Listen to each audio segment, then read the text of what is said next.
Entre vestiges historiques et structures modernes, Beijing, capitale politique, économique et culturelle, s'impose comme une véritable cité touristique.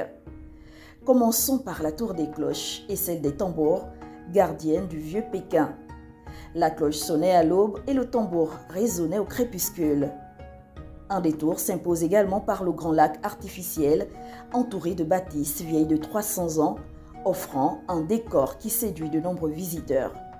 Mais peut-on vraiment parler de tourisme en Chine sans évoquer la Grande Muraille? Située à l'est de Pékin, elle s'élève jusqu'à 1000 mètres d'altitude. Gravir la muraille, une fois dans sa vie, fait de toi un homme, disait Mao Zedong. Autre symbole majeur de la ville, le stade olympique en forme de nid d'oiseau, construit en 2003 et pouvant accueillir 80 000 spectateurs.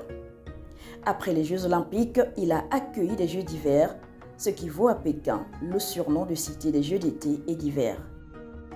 Le tourisme à Beijing se découvre aussi à travers sa riche gastronomie, ses thés aux vertus thérapeutiques reconnus ainsi que ses marchés emblématiques, comme celui de la soie, des perles ou encore le marché 258.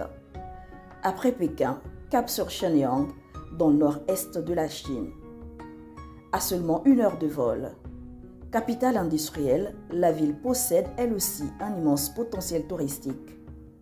Située dans la province du Liaoning, berceau d'une Chine héroïque et ingénieuse, chaque pierre y rappelle la lutte contre l'invasion japonaise et les efforts pour la libération et le développement du pays.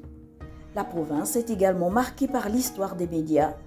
Le groupe Liaoning Media, qui réunit presse écrite, télévision et radio, est né en 1945, en pleine guerre, avec la parution de son premier quotidien destiné à dénoncer l'envahisseur japonais.